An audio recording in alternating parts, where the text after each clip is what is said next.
Olá, seja bem-vindo ao canal. Eu sou Luiz Carlos César. Se de repente eu começar a te chamar de termos como fascista, genocida, racista, homofóbico, e sem provas alguma, eu não preciso provar nada, eu sou um jornalista de uma grande emissora e faço isso porque fui pago para fazer. Eu não preciso de fatos, eu não preciso de um processo judicial que declare que você seja, de fato, ali um racista, um homofóbico, etc. Eu simplesmente te rotulo. Na verdade, no fundo, eu não preciso nem de argumento. Eu só preciso de um bom rótulo, né? Genocida é um deles, negacionista é outro, e preciso, claro, ter uns militantes por trás, jornalistas militantes, artistas militantes, todos têm que ser alimentados com dinheiro público, né? Então, a partir desses rótulos que eu, como jornalista mentiroso, insisto em te rotular constantemente, a partir disso a tua imagem vai ser jogada no lixo, na lama. Eu vou colar tags em você, então toda vez eu vou falar negacionista, alguém vai lembrar de você. É ruim, né, isso? Pois é. Esse método de rotular pessoas, em especial os inimigos políticos, ele sempre foi utilizado em todos os tempos, né? Mas muito aperfeiçoado pelos comunistas por ocasião da Revolução Bolchevique, né?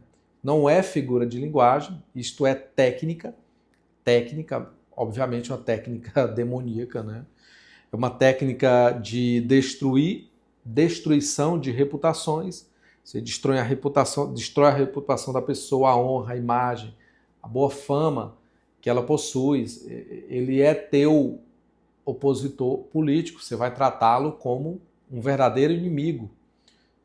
Coloque as tags, rotule ele e espalhe isso, né? Então, é sobre isto que eu vou falar neste vídeo, tá? Sobre essa rotulagem depreciativa que é feita nos adversários. Então, aquilo que a gente encontra em alguns livros, em algumas obras literárias, né? Especial de publicidade, de propaganda, como name calling, ou técnica de estigmatização. Na verdade, é uma técnica dentro daquilo que se chama de enquadramento, feito ali muito por Lenin, Stalin, os revolucionários comunistas, né, que eles ensinavam entre eles a fazer isso, a utilizar esses termos. Tá? Então, quando você usa, por exemplo, chamar alguém de genocida, né, o que é genocídio? É um crime bárbaro, é um ato criminoso contra uma quantidade significativa de pessoas. Então você atribui esses rótulos depreciativos à pessoa. Obviamente você está mentindo, porque ele não matou ninguém, então não pode ser genocida. Então você usa esse instrumento para estigmatizá-lo. Quem ouvir falar sobre isto já vai identificar a pessoa e não vai voltar na pessoa. Então, se eu conseguir colocar um rótulo, eu não preciso vencer no mérito da coisa. O rótulo já é o suficiente. Quando eu rotulo uma pessoa de negacionista, já é suficiente. Para quem escuta, já é suficiente, porque ele já tem uma imagem depreciativa dessa pessoa que eu rotulei. Então, eu nem preciso refutar o que essa pessoa disse. Basta que eu repita recorrentemente, como uma ladainha, para todos o tempo todo, de que o cara é genocida, é negacionista, é fascista. Não foi isso que foi feito agora numa certa premiação aí? Né? O cara é homofóbico, o cara é o que mais? É importunador de baleias. Então, basta que eu repita esses rótulos. É um fascista, é um fascista. Né? Você vai repetir como um mantra. Só que, claro, você tem que ter um apoio significativo de outros jornalistas mentirosos, de uma massa de artistas, por exemplo, e de preferência que eles recebam dinheiro público, né, para manter aquela narrativa. Mas não basta apenas um repetir. uma única pessoa repetir. Tem que ser um coletivo, tem que ser uma quantidade significativa de pessoas. Claro, isso é feito de forma muitas vezes coordenada com toda a imprensa jornalística, né, com a classe artística, como eu falei, outros políticos alinhados também à mesma ideologia, professores militantes dentro de sala de aula, em especial nas universidades, enfim. Então o discurso ele deve povoar os principais jornais do país, aqueles tradicionais, aqueles antigos, a mídia fake news, né? Então, os principais meios de comunicação devem repetir. Genocida, fascista, tem que repetir, entendeu? Então você não precisa provar nada, demonstrar nada, não precisa de fatos, nem nexo causal entre o ato do genocídio e a imagem da pessoa. Basta apenas o rótulo. Fascista, racista, homofóbico, essas coisas. Você repete, repete, repete, repete. Paga caro para isso e que os militantes vão repetir. Isso é o suficiente. Então, eu só preciso de uma palavra adequada para colar a tag, né? Pega uma tagzinha ali, colo aquela palavra naquela pessoa, naquele opositor político, que tudo vai dar certo. Né? Deve ser uma palavra que alguém, ao ouvi-la, né, já sinta uma repulsa imediata. Existe algo mais repulsivo do que ser genocida ou nazista? Por quê? De imediato? Porque o pessoal não pensa. Quando escuta, já age pela emoção. Não pensa. Não pensa que como pode alguém ser racista se o melhor amigo dele se chama Hélio Negão. Dá. Então, assim, o mestre Olavo de Carvalho, ele publicou um artigo, eu já vou ler um trecho, ele fala que Lenin, né, o comunista Lenin, lá da Revolução Bolchevique comunista, ensinava entre os seus parceiros de crime que não precisava vencer o discurso, basta rotular. Você rotulava a pessoa, proliferava isso por todos os meios possíveis e aquela pessoa, naturalmente, não seria eleita, né, de modo algum. Por quê? Porque ninguém vai votar num nazista, gente. Ninguém vai votar no nazista. Se você for analisar os crimes do nazismo, que foram terríveis, não se compara com os crimes dos comunistas. Eu vou ler um trechinho do artigo do professor Olavo. Esse artigo se chama Veneno Santo. Digita no Google Veneno Santo Olavo de Carvalho que você vai encontrar. Tá? Ele começa assim. Já mencionei aqui a norma leninista, segundo a qual a polêmica contra o adversário, né, cristão, etc., não visa argumentar com ele ou a refutar os seus erros, mas destruí-lo. Aí ele desenvolve o artigo e no fim. Não conheço nesse país um só esquerdista, com ou sem partido, que ao falar dos seus desafetos ideológicos não se permita gostosamente aplicar-lhe o tratamento de Lenin, racista ou de qualquer outra coisa que o desfigure e torne a pessoa odiosa ao público, especialmente o público juvenil. Né? Não conheço um só que ao fazer isso não se sinta reconfortado moralmente e também ser aprovado por milhões de outras almas gêmeas, outros parceiros, né? Unidas pela mesma crença redentora nas graças salvíficas do futuro mais justo. Repetida a operação, essa difamação sistemática, um certo número de vezes, o sujeito adquire nisso até mesmo uma certa unção sacerdotal. Ele se torna muito respeitado entre os pares. É claro, né? O cara recebe um prêmio de nível global e mete lá um fascista. É um fascista, não sei o quê. Né? E aí o que é que ele faz? Ele espalha veneno contra os inocentes como quem vertesse água benta sobre os pecadores. Esse é um trecho desse artigo do professor Olavo de Carvalho, escrito em 2004. Né? Então você não vê mais alguém que sustenta uma tese, né? Você vira ali um perigo, né? Uma doença, um vírus, uma ameaça. De quem quer ficar perto de genocida? Ninguém, né? Então, quando a pessoa se torna virtualmente, só na fala, né, na má fama um genocida, né? Ou seja, quando alguém categoriza essa pessoa, ela se torna ali uma ameaça, um perigo, né? Você não precisa nem provar que ela, porque já entrou no consciente coletivo. O consciente coletivo já sabe disso, então não precisa mais demonstrar.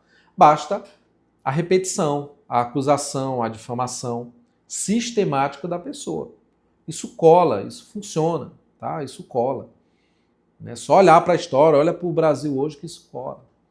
Porque quando a gente categoriza alguém dos termos nazista, racista, etc., né, já vem ali uma condenação instantânea de que quem ouve sobre fulano, não, fulano é racista. Pô, o melhor amigo dele é um negão, velho. Como é que ele pode ser racista? Então, assim, essa técnica de difamar, né, que é a estigmatização do inimigo, sem prova alguma, porque racismo é crime, sem prova alguma, você difama naturalmente, fica por isso mesmo. Quem é que vai votar no indivíduo desse? Ninguém. Ninguém vota, né? A nossa Constituição, ela proíbe esse tipo de comportamento. Esses são crimes contra a honra. Você pode ajuizar uma ação se alguém te chamar de racista sem prova alguma. Existe o contraditório, pelo menos virtualmente, por meio de um processo judicial. A Constituição permite que você ajuize caso você seja lesado em sua imagem por alguém, ainda que seja outro parlamentar, né? E jornalista principalmente, né? Então, as pessoas que repetem termos como fascista, elas muitas vezes não sabem o que é um fascismo, o que foi o fascismo, né? O que é uma pessoa ser fascista. Genocida, negacionista. Negacionista está relacionado ao nazismo, né? Elas nem sabem o que tais palavras significam, quais os sentidos reais dessas palavras.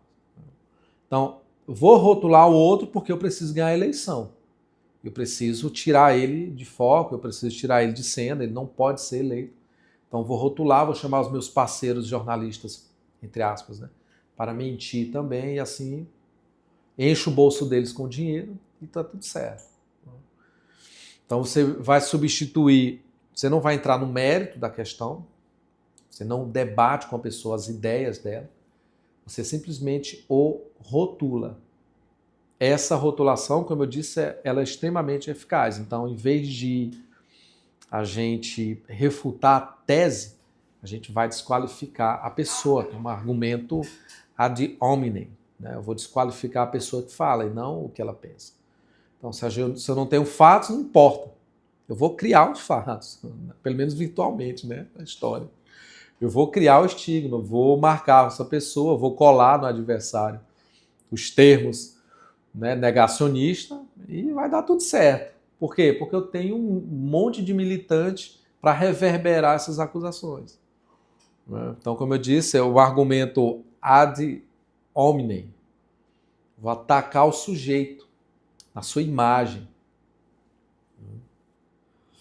O conteúdo não me interessa o que ele pensa, se ele quer menos Estado, se ele quer mais trabalho para o povo, mais riqueza para o povo, não importa. Então, no campo político, isso é corriqueiro. Isso é fundamental para um determinado espectro político, né, ideológico. Começou ali a aperfeiçoar-se com Lenin, os comunistas, socialistas. Entendeu? Tá invadindo a Venezuela, sequestro de ditador. Ninguém fala o que o ditador fez, né? Ninguém fala. É só olhar para a realidade. Qual político ou quais políticos são taxados de genocida, de fascista? Quais? Ou qual no Brasil, né? Então, lá na Alemanha nazista, os judeus, eles começaram aos pouquinhos a serem hostilizados cotidianamente. Os comércios deles começaram a ser fechados, eles começaram a ser tratados como pestes, não podia chegar perto de judeu, eram assemelhados a ratos. Qual foi o resultado desse tratamento feito com os judeus? Os campos de concentração. A gente viu isso ocorrer na Segunda Guerra Mundial, os campos de concentração. Por quê? Porque lá atrás houve esse tratamento degradante com as pessoas, né? Então, o que foi que o ditador sanguinário Stalin fez contra Papa Pio XII? Disse que este Papa era amigo de Hitler. Começou esse processo de difamação, de desinformação. Eu tenho um vídeo no canal sobre isso, né? Tem aqui, inclusive, o Papa dos Judeus. Eu já fiz um vídeo sobre isso, né? Foi o Papa que salvou mais de 1 milhão de judeus, né? Esse livro aqui, ó, Os Judeus do Papa. Né?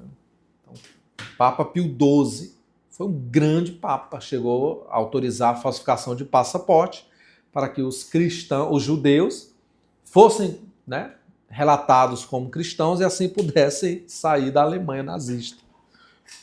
No entanto, era o quê? O Papa de Hitler, por meio das palavras de Stalin, né? Então, quais são os termos usados aí pelo nosso líder Bolsonaro? Genocida, racista, homofóbico, fascista, racista. Hélio Negão, melhor amigo dele. Mesmo sem nunca ter matado alguém, genocida. Mesmo tendo Hélio Negão como amigo, racista. Então, mesmo tendo diminuído os tentáculos do Estado, as garras do Estado sobre o povo brasileiro, considerado um fascista.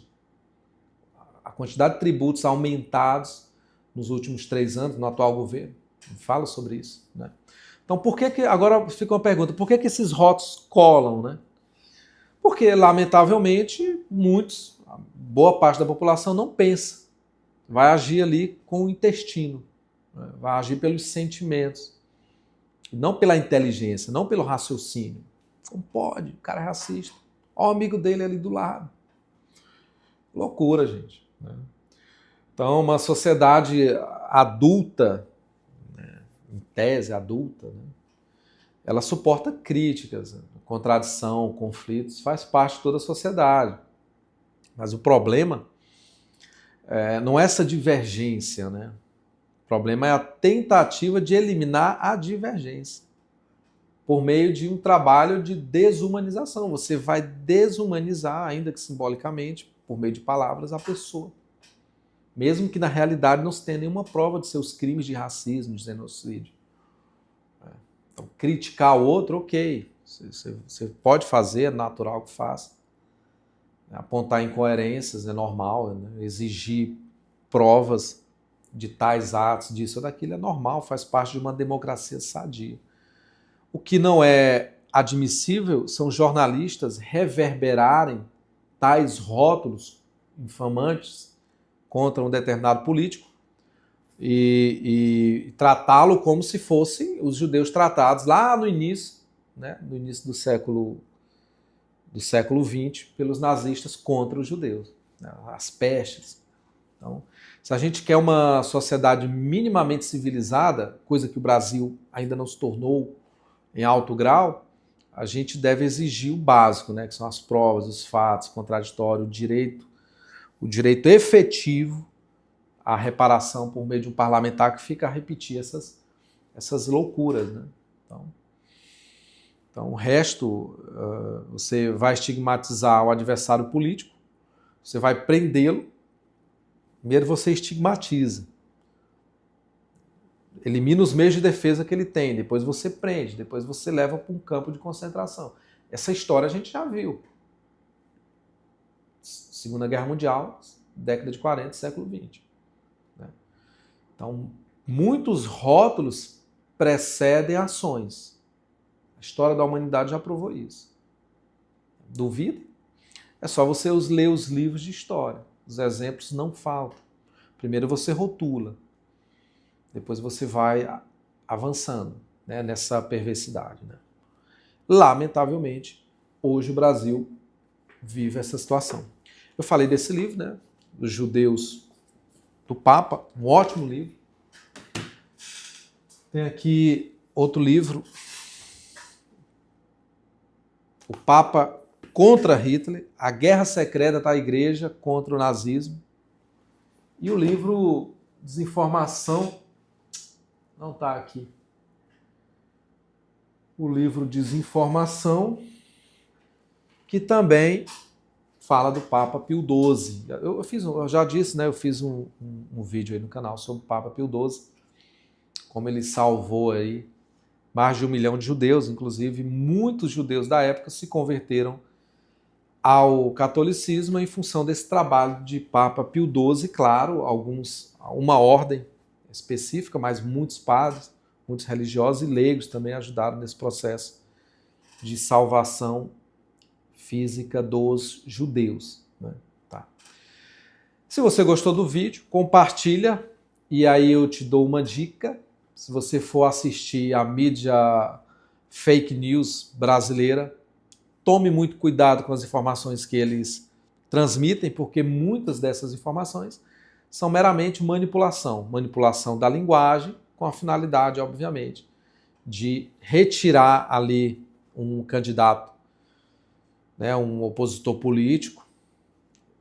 Quem trabalha com mentira é financiado por alguém, somente jornalista é financiado por alguém, por algum espectro político, e ele vai repetir a narrativa criada por quem lhe paga. Né? Por quem lhe paga. Tá? Eu acompanho muito a revista Timeline. Ali você tem Lacombe, Max, Alan dos Santos exilado, a empresa dele foi exterminada pelo Terça Livre. Acompanho também a Revista Oeste, acompanho também Auro e Verde, não com muita frequência, mas acompanho de certo ponto. E essas mídias, elas falam, são independentes porque elas são financiadas pelo próprio público e não por dinheiro público. É diferente, né? É muito diferente isso, tá? Se você gostou do vídeo, compartilha, deixe seu like, me diga também se eu estou errado, fazendo comentário. Tá?